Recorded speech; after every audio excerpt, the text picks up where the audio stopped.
What's going on, guys? Welcome back to another episode of the After Credits Scene. This time we're breaking down episode 3 of Hawkeye. Whole lot of really awesome stuff to get into, so let's go there.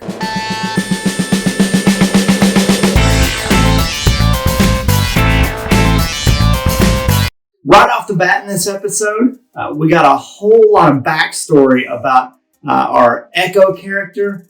Right down to some interactions with her and her father, which had some Tracksuit Mafia connections. They're changing up the backstory of this character a little bit from the comics, but we did get a really cool teaser Easter egg.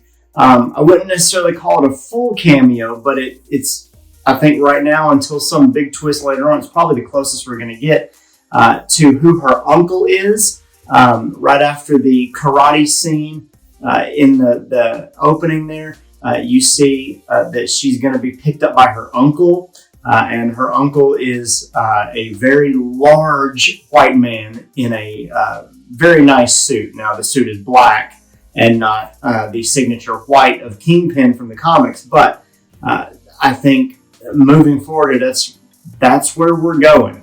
And the discussions about organized crime later on definitely are playing right into this idea of Kingpin. Hawkeye, as he's talking to Kate, references this idea of organized crime and that there's guys above them. And clearly, Echo is going off in her own direction here against the wishes of their uncle. And so there's a conversation with Kazi as they're packing up their hideout. And so there's a lot of things going on here that not only lend themselves to the fact that Maya Echo here is not totally a bad guy, or maybe that she can be redeemed, but that there are much worse things going on here.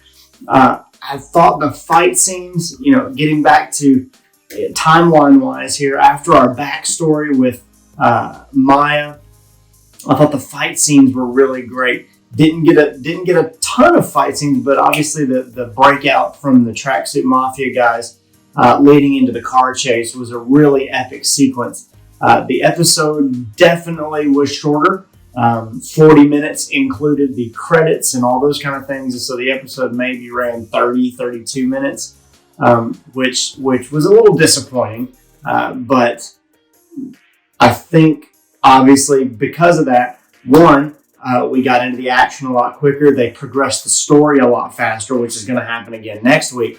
But we did get a lot of stuff. We got backstory about Maya and Echo. We got some stuff about her father.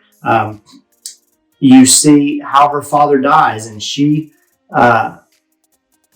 believes it to be Ronin. And some of Hawkeye's conversations would lead you to believe that he definitely was the one that killed her. But we also know that Kingpin in the comic books is very connected with the Hand, very connected with ninjas and all those kind of things, if you really read the Daredevil comics and those kind of things.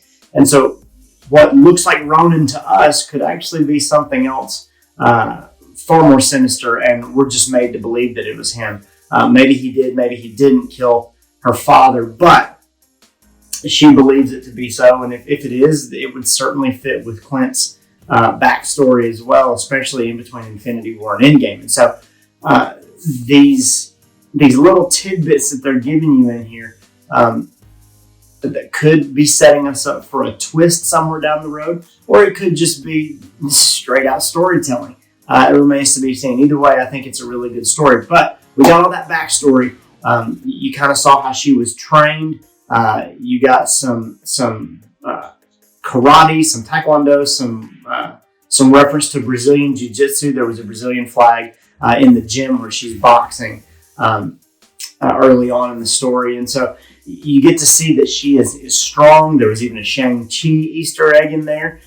So pay attention to our Easter egg video coming out later as well. We'll talk about some of those things too. But the fight scene in the warehouse, watching after the first 2 episodes where Kate is talking about them not communicating well, and then Clint gets his hearing aid knocked out. The verbal communication between the two of them is definitely lacking, but the fighting styles and the way that they think as far as hero speak, the way they fight, the way they think about battle, and the way they think about investigating, all of those things were very in sync and very in tune. And Clint even acknowledges that much in the subway, that she really is an amazing archer. And so you're definitely going to see a lot more of that communication increasing. I think to the point where Hawkeye ends up sharing some deeper things with you. She talked to him about layers early on and kind of made some jokes about it. And I think we're going to get a lot of those layers. As Hawkeye's talking about his past and Ronan did some horrible things and these kind of things, I definitely think he credits Natasha with his redemption story, but he's not totally back yet. I don't know if it's just trauma or what, but when Echo asks Clint, well, how do you know that Ronan's gone? And he says he's dead. Who killed him? And he says Natasha Romanoff, even though Kazi signs Black Widow. And he definitely credits her with bringing him back. But there's still more going on there that he has not dealt with.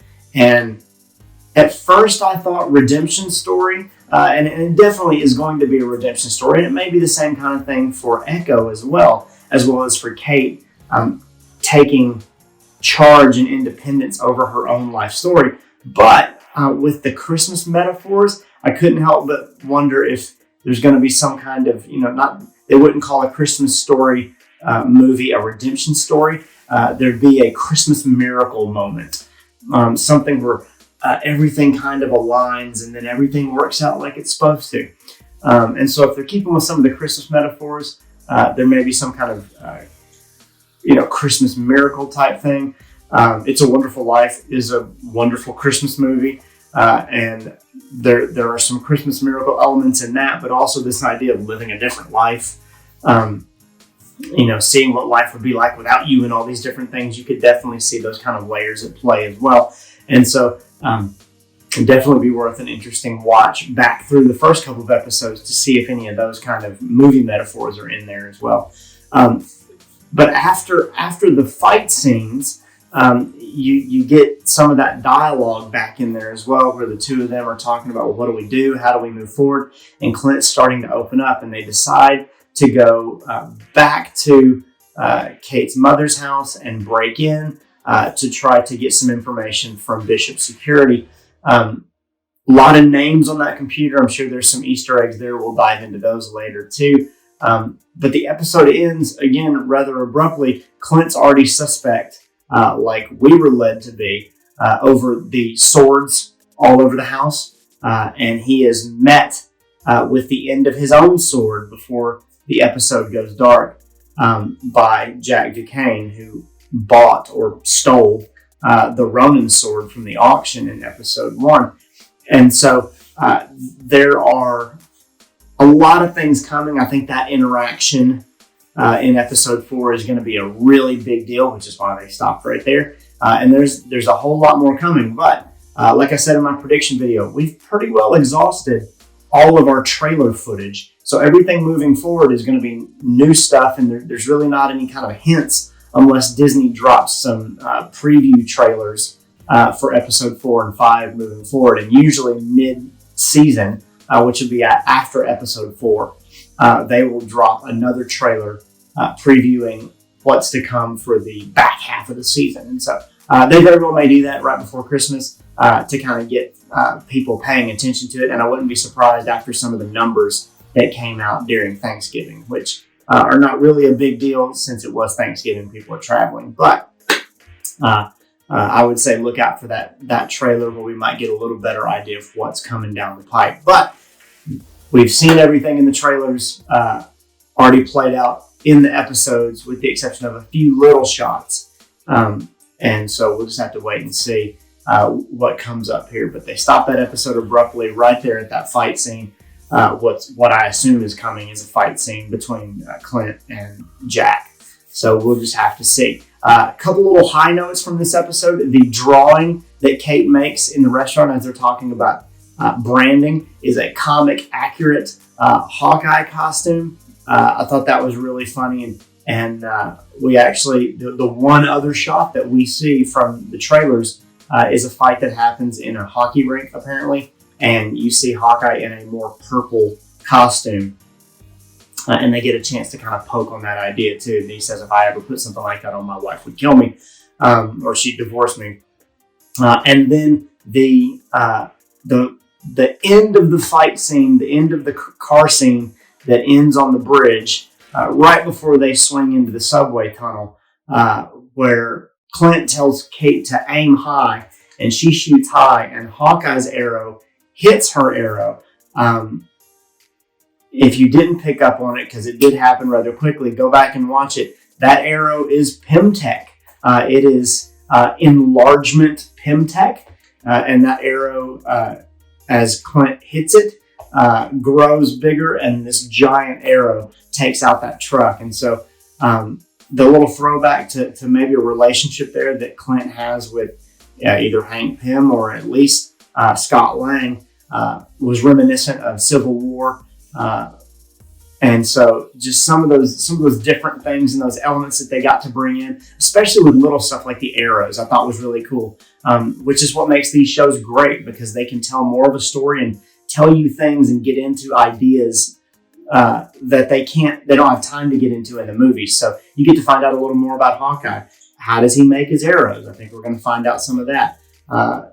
What different kinds of arrows does he have? And so you got like the Play-Doh arrow and the plunger arrow and a USB stick and all these different things. But like I said, there's a lot of heavy lifting that this show can do. And we got a little bit of that Kingpin cameo, a little bit of that underworld teasing this episode. And I think that's only going to increase.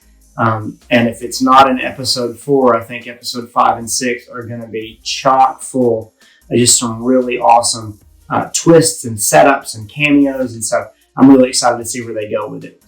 Tell us what you guys think. Stay tuned for our Easter egg video, which will come out here shortly after this video. If not the same day, then the day after. And don't forget to like and subscribe to our channel, as always. A lot of you guys have already done that in the last couple of days, especially with the Hawkeye series. And so I thank you so much for that. Share your thoughts in the comments below. Share this video all across the multiverse. And check out some of our other videos that we've got. We got a lot of other things going on here as well. And don't forget, when the next one drops, we'll catch you right back here. See ya.